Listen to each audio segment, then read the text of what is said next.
বিসমিল্লাহির রহমানির রহিম। আজকের এই জনসভার নির্বাচনী জনসভার সম্মানিত সভাপতি, জনসভায়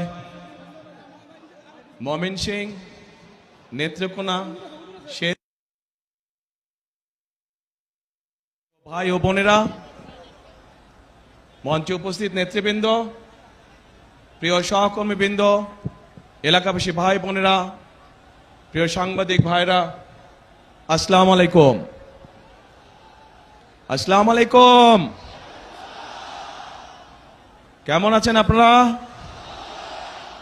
অনেকক্ষণ অপেক্ষা করতে হয়েছে, তাই না?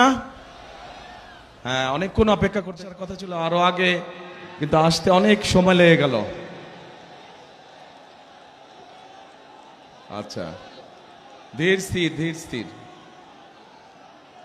কারণ সেই ঢাকা থেকে শুরু করে পথে পথে আপনারা যেরকম অপেক্ষা করছিলেন, ঠিক সারা পথে এরকম হাজার হাজার মানুষ অপেক্ষা করছিল।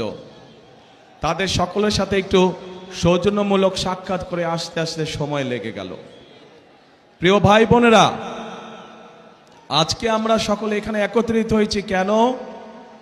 একত্রিত হয়েছি যে আগামী 12 তারিখে এই দেশের মানুষ তাদের যে অধিকার ছিনিয়ে নেওয়া হয়েছিল, যেই অধিকারের জন্য বহু মানুষ গত 16 বছর ধরে গুম খুন অত্যাচার নির্যাতনের শিকার হয়েছে, যেই অধিকার আদায়ের জন্য গত 2024 সালের 5 অগস্ট মাসে, জুলাই মাসে হাজারো মানুষকে হত্যা করা হয়েছে, হাজার হাজার মানুষকে আহত করা হয়েছে, সেই অধিকার আপনারা প্রয়োগ করতে যাচ্ছেন ইনশাআল্লাহ আগামী মাসের 12 তারিখে।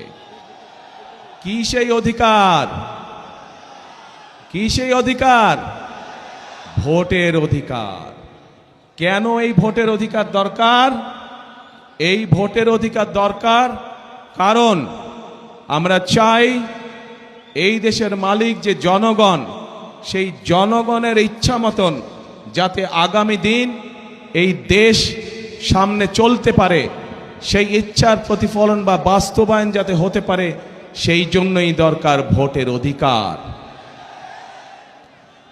মানুষের কথা বলার অধিকার, মানুষের ন্যায্য অধিকার যাতে প্রতিষ্ঠিত হতে পারে, সেজন্যই দরকার ভোটের অধিকার। প্রিয় ভাই বোনেরা, আমি জানি ময়মনসিংহ বলুন,